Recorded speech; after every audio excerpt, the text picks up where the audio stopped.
It started Welcome. with a I'm so look, glad you the could make kind it. that I was so lingers ready. just It's a so moment too Thank you for long to be having me. accidental. Your home is I had dropped by lovely. to see my best friend, but he wasn't home yet. His mom answered the door, wearing a loose white shirt and jeans, her dark hair tied back, soft strands framing her face.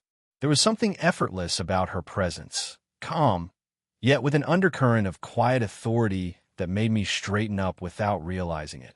We talked for a while in the kitchen, small things at first. Her job, the weather, the noise from the neighbors. But somewhere between her laughter and the way she brushed her hair behind her ear, the conversation took on a different rhythm. Every time our eyes met, I felt something, a spark that didn't belong in an ordinary chat between a friend's mom and a guest. When I tried to play it cool, she noticed. Of course she did. There was a knowing amusement in her smile, the kind that told me she was reading every hesitation, every flicker in my expression. She leaned against the counter, arms folded, and asked casually, "You think you can handle a woman like me?" The question hit like a challenge, playful, teasing, but heavy with meaning. I laughed softly, trying to deflect, but my voice came out quieter than I expected. There was something in her tone, not arrogance, but confidence earned through experience. She wasn't asking for an answer. She was watching how I reacted. The air grew warm between us. The clock ticked, the faint hum of the refrigerator filled the silence, and yet I couldn't pull my eyes away. She took a slow sip of her coffee, eyes never leaving mine. It was such a simple act, but it carried more weight than 100 words. I finally found my voice and replied, "Maybe the better question is, could you handle someone like me?" Her laugh came low and genuine, a sound that filled the room. "Careful," she said, stepping a little closer. "That kind of confidence can get you in trouble." But she didn't sound like she wanted me to back down. That moment, that line drawn between flirtation and curiosity, set everything in motion. It wasn't about physical attraction alone. It was about energy, two people from different worlds, circling around something unspoken. She handed me a glass of water before leaving the room, her fingers brushing mine just slightly. The touch was brief, accidental at best, but my pulse quickened as if it meant everything. When my friend finally arrived, the air between his mom and me had already changed. The tension was invisible to anyone else, but I could feel it in the glance she gave me before walking away, in the quiet smile that said she knew exactly what she'd started. And that smile was the beginning of something I wasn't ready to admit. Not yet, not even to myself. The next few days blurred together, but her words, asterisk, "You think you can handle a woman like me?" Asterisk kept echoing in my head. It wasn't just teasing anymore. It felt like she had reached into my thoughts and left a mark that refused to fade. I tried to ignore it, tried to tell myself it was nothing, just a moment of misplaced confidence on my part. But when I visited again, this time for a group study session with my friend, I realized pretending was useless. She greeted me at the door with that same calm warmth, wearing a soft gray sweater and jeans, her hair down this time, long and slightly wavy. The scent of her perfume, light and floral, filled the hallway. It wasn't overpowering, but it lingered just long enough to catch my attention. Throughout the afternoon, I found myself aware of her in ways I couldn't explain. The sound of her footsteps upstairs, the way her laughter drifted from the kitchen, even her presence felt magnetic. Every time I looked up, I half expected her to appear in the doorway, smiling like she knew exactly what I was thinking. When my friend left for a quick errand, I stayed behind to finish a few notes. That's when she appeared, leaning casually against the frame of the living room door. "You always this focused?" she asked. Her tone was light, but her eyes carried something deeper, curiosity mixed with quiet amusement. "Trying to be," I replied, forcing a small smile. She walked closer, her gaze never breaking. "You remind me of someone," she said softly. "Someone who used to think too much and feel too little." Her words lingered between us. I didn't know how to respond, but she didn't seem to expect one.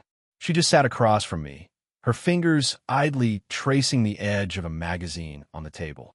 The air between us felt charged, like we both knew this was a line neither of us should cross, yet neither of us was stepping back. I caught her watching me when I wasn't looking. not in a way that felt improper. More like she was studying me, trying to understand what made me different. Or maybe what made me familiar. We talked about life, about dreams, about how people often hide behind what's expected of them. And in that quiet space, something shifted again. When my friend returned, the spell broke instantly. She smiled, stood up, and said, "Don't study too hard." But as she passed by, her hand brushed lightly across my shoulder. Casual, but intentional. That night, I lay awake replaying every second. The way she looked at me, the softness in her voice, the tiny gestures that meant more than either of us dared to admit. It was becoming clear we both saw the line society had drawn for us. But every glance, every shared silence, made them harder and harder to pretend they were really there. The next week brought a strange mix of distance and anticipation. Every time I visited my friend's house, I caught myself scanning the room before anything else, not for my friend, but for her. It wasn't intentional, but became a quiet habit, one that carried both guilt and excitement in equal measure. One Saturday afternoon, she was in the kitchen when I arrived. The sunlight from the window spilled over her as she stood by the counter, slicing lemons for a pitcher of water. Her hair was loosely tied back, a few strands falling across her face, and there was something unguarded in the way she moved, graceful, yet unaware of how magnetic she looked. She turned and caught me staring. "You look like you've seen a ghost," she teased, a smile curving the corner of her lips. "Maybe I did," I answered before I could stop myself. Her hand froze for a second on the knife before she let out a soft laugh. "Careful," she said. "You're starting to sound like trouble. Or maybe you just like trouble," I replied, half joking, half serious. For a heartbeat, the air between us went still. Then she looked away, reaching for the pitcher, her tone softer now. "Be careful what you think I like." The tension lingered, unspoken but alive. When my friend called from upstairs, she gestured toward the living room. "Go on," she said, her voice calm again. "I'll bring the drinks." But I didn't move right away. I stayed just long enough to notice the faint rise and fall of her breath, the way her lashes lowered when she avoided my eyes. Something about that moment, her poise, her restraint, pulled me deeper than I wanted to admit. Later, when my friend left to grab something from the store, I found myself alone again. She appeared in the doorway once more, leaning against it like before. "You're quiet today," she said. "I'm thinking," I replied. "About what?" I hesitated. How people can say everything they mean without saying anything at all. Her eyes softened, almost as if I had said something she'd been holding in herself. "That's dangerous," she whispered. "Why?" "Because sometimes silence tells the truth better than words do." We didn't move, didn't speak for what felt like minutes. Just stood there, the hum of the refrigerator and the distant sound of cars outside filling the quiet. Her eyes lingered on me, calm, unreadable, and then finally she smiled faintly. "You should go before someone gets the wrong idea," she said, turning toward the stairs. "Would it be wrong?" I asked, my voice low. She paused but didn't answer. Just gave me one last look, not with judgment, but with something close to longing, and walked away. That night, I realized we were both trapped in the same quiet storm. Every word we didn't say became louder than the ones we did. And every time we tried to stay within boundaries, our silence betrayed us both. Days turned into weeks, and though neither of us spoke about it, something subtle had shifted. Every glance carried a story, every pause carried weight. It was as if both of us had silently agreed to walk a line, not to cross it, but never to step too far away from it either. One late afternoon, my friend invited me over to study. He had a part-time job and said he'd be late, so I arrived early, half expecting and half hoping she'd be there alone. When she opened the door, her surprise was genuine, but not unwelcome. "He's not back yet," she said, brushing a strand of hair from her face. "You can wait inside." Her voice was calm, but her eyes carried that same restrained energy I had come to recognize. Like the flicker of a flame she refused to let burn too high. I sat on the couch while she moved around the living room, tidying things that didn't really need tidying. The sound of her bracelets clinking faintly, the light scent of her perfume. Everything about her filled the room effortlessly. After a while, she sat across from me, crossing one leg over the other. "You know," she began lightly, "you make it difficult to act my age sometimes." I looked up. "Is that a bad thing?" Her lips parted, then closed again, as if she was weighing her words carefully. "It's a dangerous thing," she finally said. The silence that followed wasn't uncomfortable. It was heavy with understanding. I noticed how the late sunlight caught the faint laugh lines near her eyes, how her expression softened when she wasn't trying to hold it together. "You don't have to pretend around me," I said quietly. "I can handle the truth." Her gaze lifted to mine, sharp, searching, almost defensive. "You think you could handle me?" she asked with a faint, daring smirk, echoing the words that had once started everything. "I think I already am." For a second, something in her broke. A quiet laugh escaped her, but there was no amusement in it, only tension and a trace of sadness. She stood, walking to the window. "You shouldn't talk like that," she said, voice barely above a whisper. "Not here. Not to me." I rose too, standing a few feet away.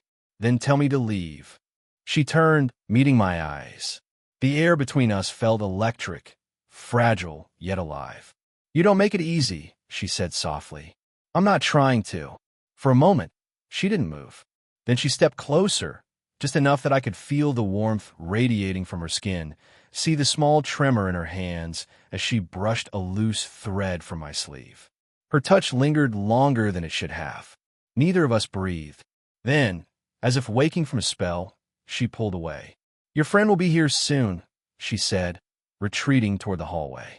"Let's not make this harder than it already is." But it was already too late.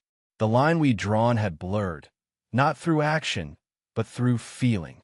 And once it did, there was no going back. It happened on a Friday night, the kind of evening that feels too calm to stay innocent. My friend had gone out of town for the weekend, leaving me to feed their dog while they were gone. I told myself it was just a favor, a simple act of kindness. But the truth? I knew she'd be home.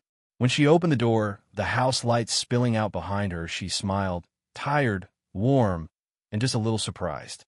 "Didn't expect you tonight," she said softly, tying back her dark hair. "I promised I'd check on the dog," I replied, stepping inside. The air inside was quiet, filled only by the soft hum of a playlist playing somewhere in the kitchen. The faint scent of wine lingered, and so did something unspoken. She was barefoot, in simple jeans and a loose sweater that somehow made her look effortlessly beautiful. Her makeup was gone, her hair a little undone, but her presence, it filled every space in the room. "You want a drink?" she asked, already reaching for another glass. "Sure," I said, trying to sound casual, though my heartbeat was far from it. We sat across from each other at the small kitchen table, the glow of the warm, overhead light casting soft reflections in her eyes. We talked about nothing at first, the week, the weather, her son's upcoming trip. But the pauses grew longer, heavier. At one point, she looked down, tracing the rim of her glass with her finger. "You know what people would think if they saw us right now?" "I don't care," I said. "Do you?" She didn't answer right away. Instead, she gave a small, resigned smile, the kind of smile people wear when they wish they could believe something, but don't. "You're young," she said. "You think life bends for what you feel. It doesn't." "Maybe not," I replied quietly. "But sometimes it leans." That made her laugh, softly, almost against her will. Then, silence again. The song in the background changed, slower, quieter. She leaned back, exhaling. "You really don't know what you do to people, do you?" Her tone was half amusement, half confession. I stood, took her empty glass, and set it in the sink. When I turned back, she was watching me. No smile this time, just eyes full of conflict. "You should go," she said, voice barely steady. But when I stepped closer, she didn't move. The space between us was small now, just inches, the air thick with things neither of us dared name. My hand brushed against hers accidentally, but she didn't pull away. "Say the word," I whispered. Her breath caught. Her eyes darted to my lips, then back up, and for a moment I thought she might. But then she stood abruptly, breaking the spell. "This isn't happening," she said firmly, though her voice trembled. "It can't." I nodded, pretending to understand, but every part of me burned with what almost was. As I reached for the door, she said quietly, "You shouldn't come here again." I turned, met her gaze, and replied, just as softly, "Then don't leave it unlocked." Neither of us smiled. We both knew the night hadn't ended. It had just begun to haunt us. Days passed after that night, the night that nearly crossed the line neither of us had the courage to define. I told myself to stay away, to let the tension fade into something manageable. But silence has a way of amplifying what words can't contain. Every morning felt heavier, quieter. The memory of her standing in that dim kitchen, her voice trembling between restraint and desire, replayed in my mind like an echo that refused to fade. I avoided her house for a week. Then, too, my friend returned, oblivious to what had almost happened between his mother and me. He laughed, talked, made plans while I sat there pretending that nothing inside me had changed. But it had. One morning, my phone buzzed, a message from her. Just a single line. Asterisk, could you help me fix the garden light? Asterisk, it was an excuse, and we both knew it. When I arrived, the air outside was warm, sun spilling gently over the lawn. She stood near the porch, her hair tied loosely, sunlight glinting off her earrings. The sight of her, calm, poised, pretending as if everything was fine, nearly broke me. "You didn't have to come," she said. "I wanted to," I replied. She hesitated, then nodded. "It's out back." We walked together to the garden, the scent of jasmine thick in the air. The light wasn't broken. It just needed tightening. I fixed it within minutes. But neither of us moved. Her hands were clasped in front of her, fingers twisting slightly. A subtle tell she was trying to control something deeper. "I've been thinking," she said finally, "about that night." I waited, unsure if she wanted absolution or acknowledgement. "I shouldn't have let things get that far," she continued. "It was careless. Unfair to you." I shook my head. "You didn't let anything happen that wasn't already happening." Her eyes lifted sharp, searching. "You make it sound like I wanted it." "Didn't you?" I asked softly. The question hung there, fragile but undeniable. She didn't answer right away. Her gaze drifted toward the horizon, the sun turning her profile gold. "It's not about wanting," she whispered. "It's about knowing where wanting leads." I stepped closer, not enough to touch, just enough to feel the warmth of her near me. "Maybe," I said, "but sometimes not following it hurts worse." Her lips parted slightly, as if she might speak, but no sound came. Instead, she turned away, her voice quiet. "You're making this harder. Maybe it was always supposed to be hard." She gave a small, sad smile. "You really don't understand yet." "Then teach me," I said before I could stop myself. That made her laugh, a faint, breathless sound that felt both beautiful and broken. "You don't learn this kind of thing," she said. "You just survive it." We stood there, sunlight between us, hearts tangled but still restrained. When I finally walked away, she didn't stop me. But as I reached the gate, I heard her voice, low, trembling but clear. I told myself I wouldn't fall again. "Don't make me a liar." I didn't look back, because I knew, if I did, I wouldn't have the strength to leave. Weeks went by, yet nothing felt the same. Every place I went carried a trace of her, the faint scent of her perfume, the warmth of her gaze, the quiet power she had over every thought I tried to bury. We hadn't spoken since that morning in her garden. I told myself it was for the best, that silence was safer than temptation. But deep down, I knew silence wasn't peace. It was just distance pretending to be strength. One evening, my friend invited me over again, a small gathering, just a few people from the neighborhood. I told myself it was harmless, that I could manage.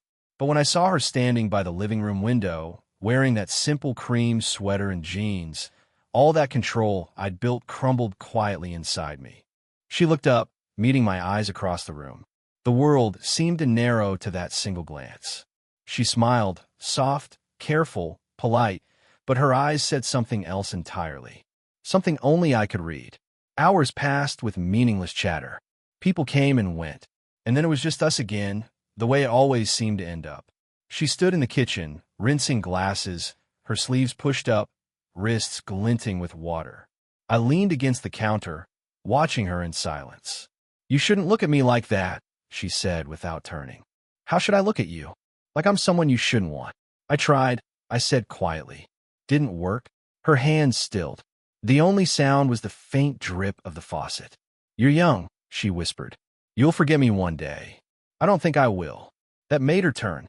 Slowly. The light above caught her eyes, dark, conflicted, shimmering with everything she'd been trying not to feel. "You don't know what you're asking for," she said. "Maybe not," I admitted. "But I know what I'm feeling."